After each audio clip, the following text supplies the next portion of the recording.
4 PM news network में दोस्तों आपका स्वागत है। मैं हूं आपके साथ राशिद जहीर। बांग्लादेश 1971 में बन गया था, कहा यह जाता है, और इसके साक्षात सबूत हैं कि भारत सरकार की तरफ से, इंदिरा गांधी जी की तरफ से एक ऐसा रोल प्ले किया गया था जिससे पाकिस्तान के 2 टुकड़े हो गए थे। उन 2 टुकड़ों को मिलाने का काम अब चल रहा है। भारतीय जनता पार्टी की जो केंद्र में सरकार है, उसकी जो नीतियां हैं, उसने बांग्लादेश में क्या हाल किया है, इसका अंदाजा आप इस बात से कर सकते हैं कि म्यांमार के अंदर जब तख्ता पलट हुआ तो वहां पर अभियान चला इंडियाज आउट। वो मुइज्जू नाम का बंदा वहां पर बन गया चीफ मिनिस्टर, प्राइम मिनिस्टर, राष्ट्रपति जो भी बना है। लेकिन बांग्लादेश में भी जब हसीना को बाहर किया गया तो ऐसा ही आंदोलन हुआ दोस्तों, कि जिसमें उनको बाहर कर दिया गया और भारत के खिलाफ वहां आवाजें उठने लगी। ये बातें आपको मालूम है। फिर मैं आपके सामने क्या पेश करने आ गया हूं। दरअसल सेना के मुख्यालय से एक ऐसी तस्वीर जिस पर आपको और मुझे हमेशा से गर्व होता था, उसको हटा लिया गया। प्रियंका गांधी ने इसके अंदर थोड़ा सा अपना तरद्दुद पेश किया और बताया कि आप ये लोग काम गलत कर रहे हैं, आपको ऐसा नहीं करना चाहिए। आखिरकार नेहरू की, इंदिरा जी की जो विरासत है, कभी नेहरू मेमोरियल के नाम से, कभी इस तस्वीर के नाम से कब तक मिटाते रहेंगे? आप तारीख से वो तमाम चीज़ें थोड़ी हटा सकते हैं। मैं आपको प्रियंका गांधी ने क्या कहा और कौन सी तस्वीर हटी ये तो बताने जा रहा हूं, लेकिन मैं आपको बहुत ही कम शब्दों में, बहुत कम समय में थोड़ा सा ये बताना चाहता हूं कि बांग्लादेश जो 16 दिसंबर को अपना विक्ट्री डे बनाता है, विजय दिवस हम भी मनाते हैं, उसमें हुआ क्या था और उसके अंदर इंदिरा गांधी और कांग्रेस की सरकार और भारत की सरकार ने क्या काम किया था। 90,000 सैनिक, 1 लाख लिखते हैं लोग, लेकिन 90,000 सैनिक पाकिस्तान के जब घुटने टेक गए थे, जब जुल्फिकार अली भुट्टो यूएन के अंदर बैठा हुआ दहाड़ रहा था और उसने प्रपोजल को फाड़ दिया था और कुर्सी को पीछे धकेल कर आगे उठ गया था, उसके कान में किसी ने कहा कि सेना ने घुटने टेक दिए। फिर वो उठ करके गया और बोला कि मैं अपना आप कर लूंगा जो मुझे करना है, आपसे मुझे कोई मदद नहीं मिल रही। वो इंदिरा गांधी थी जिन्होंने अमेरिका के बेड़े आने के बावजूद पाकिस्तान के पक्ष में, इंग्लैंड के बेड़े आने के बावजूद पाकिस्तान के पक्ष में, सोवियत के बेड़े उनसे 3 दिन पहले मंगवा करके अमेरिका और इंग्लैंड को जवाब दिया। और बांग्लादेश के अंदर जो मुक्ति वाहिनी थी, जिसको 6 महीने से इंदिरा गांधी की सरकार संचालित कर रही थी, जिसको मानेक शाह ने कहा था कि मैं अभी इस वक्त जून में लड़ाई लड़ने के लिए तैयार नहीं हूं, आप मुझे नवंबर तक का समय दे दीजिए, जीत मैं आपको दूंगा। और इंदिरा गांधी ने तमाम जिम्मेदारी मानेक शाह को दी, उनकी किताब में लिखा है। और फिर उसके बाद बांग्लादेश में क्या हुआ कि वहां सर्च ऑपरेशन चलाया गया, पाकिस्तान के माध्यम से 30 लाख लोगों को मार दिया पाकिस्तान ने। वहां जो भी फ्रीडम की बात करता था उसको मार दिया जाता था। उसकी मुक्ति वाहिनी 6 महीने पहले से ही इंदिरा गांधी के बारे में बताती है मानेक शाह की किताब, कि उन्होंने उन्हें जो है पोषक तत्व देने शुरू कर दिए थे और बांग्लादेश अलग हुआ, पाकिस्तान के 2 टुकड़े कर दिए। आज बर्दाश्त नहीं हो रही है।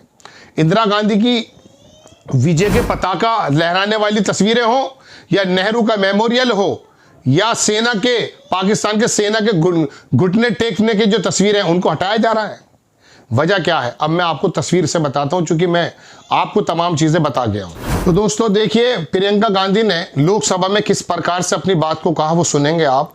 लेकिन उससे पहले कांग्रेस ने कहा कि आज मैं सदन में 2 मुद्दे उठाना चाहती हूं। पहला, बांग्लादेश में जो अल्पसंख्यकों, हिंदुओं और ईसाइयों के साथ हो रहा है, उसके खिलाफ भारत सरकार को आवाज उठानी चाहिए। हमारी सरकार को बांग्लादेश की सरकार से बातचीत करनी चाहिए, जिन्हें पीड़ा हो रही है उनके समर्थन में खड़ा होना चाहिए। दूसरा, आज सेना के मुख्यालय से वो तस्वीर उतारी गई जिसमें पाकिस्तान की सेना हिंदुस्तान की सेना के सामने आत्मसमर्पण कर रही है। लोकसभा में कांग्रेस महासचिव की ये थोड़ा सा प्रियंका गांधी की बात सुने, उसके बाद मैं आपको संक्षिप्त बताता हूँ। संक्षिप्त में बोल देती हूँ।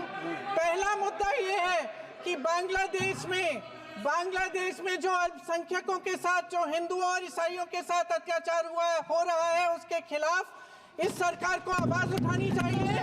बांग्लादेश की सरकार के साथ बातचीत करनी चाहिए और पूरा समर्थन देना चाहिए जिनको पीड़ा हो रही है उनके साथ। फ्रांसिस जी हेडक्वार्टर्स में से आज सेना के हेडक्वार्टर्स में से वो तस्वीर उतारी गई है जिसमें पाकिस्तान की सेना आत्मसमर्पण कर रही है हिंदुस्तान भारत की सेना के सामने। आपने देख लिया, अब वो तस्वीर भी तो आपको दिखाना जरूरी बनता है।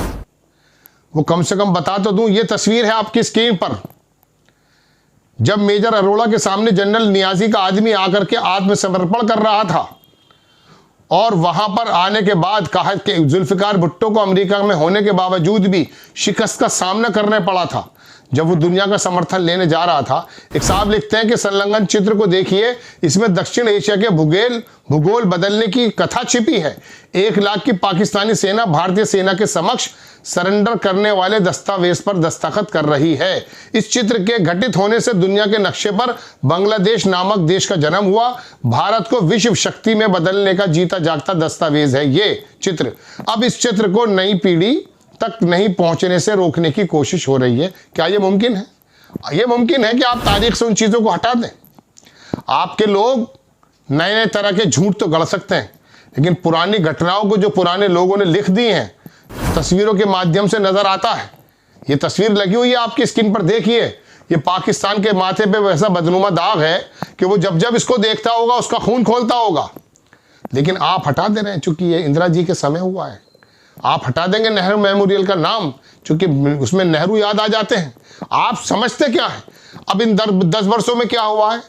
इंदिरा गांधी ने और कांग्रेस ने, भारत की सरकार ने तो काम यह किया था कि बांग्लादेश के अंदर 6 महीने पहले से ही उस आंदोलन को तेज कर दिया था, जिसके फलस्वरूप में बांग्लादेश आजाद हुआ। वहां का मुजीबुर रहमान जेल से आया। वजह क्या थी? 313 सीटों पे जब 162 सीटें जीत ली थी बांग्लादेश के लोगों ने, तो उसी समय यह संदेश दे दिया गया था कि वो पाकिस्तान से अलग होना चाहते हैं। मालूम है क्या है इसकी वजह? चलिए मैं इसकी वजह भी आपको बताता हूं। 1947 में जब पाकिस्तान बना तो 1948 में जिन्ना ने उर्दू को फर्स्ट लैंग्वेज बना दिया, पूरे देश की लैंग्वेज बना दिया। उस लैंग्वेज की वजह से पूरे बांग्लादेश में, जो जमाने में ईस्ट पाकिस्तान कहा जाता था, आंदोलन हुआ। वो नहीं चाहते थे, क्योंकि उनकी जबान अलग थी, उनका रहन सहन अलग था।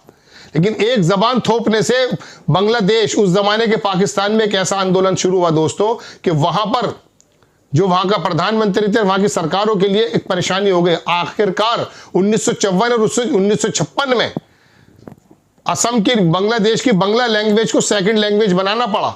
लेकिन तब तक तो आग लग चुकी थी। आप कभी जबान बदलते हैं, कभी कपड़े बदलते हैं, कभी नाम बदलते हैं, कभी शोहरत बदलते हैं, कभी खाना पीना बदलते हैं।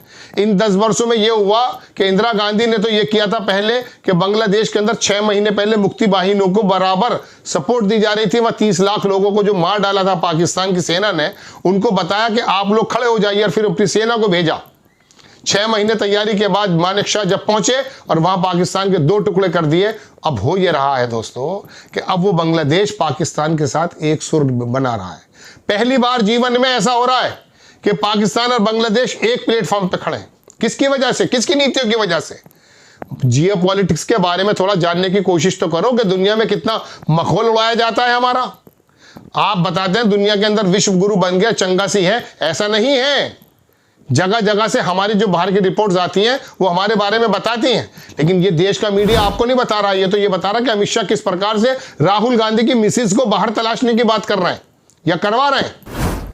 दोस्तों ये चित्र हटा दिया जाएगा मुख्य सेना के मुख्यालय से, तो क्या इंदिरा गांधी के उस तमाम के तमाम वो जो आप दिवस ऐसे भी खत्म कर दीजिए।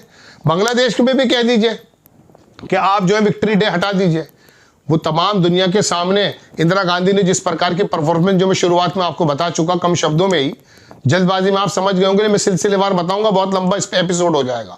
बस मैं इतना बताना चाहता हूं दोस्तों कि जो काम इंदिरा गांधी ने किया था, उसके चित्र, उसके चित्रण, उसके वीडियोस अगर आप हटा भी देंगे ना, लोगों की मेमोरी से नहीं खत्म होंगे। हम जैसे पत्रकार आकर के हर बार 16 दिसंबर को आकर के वो बात जरूर बताने की कोशिश करेंगे, क्योंकि आप मिटाना चाहते हो, मिटा नहीं पाएंगे आप।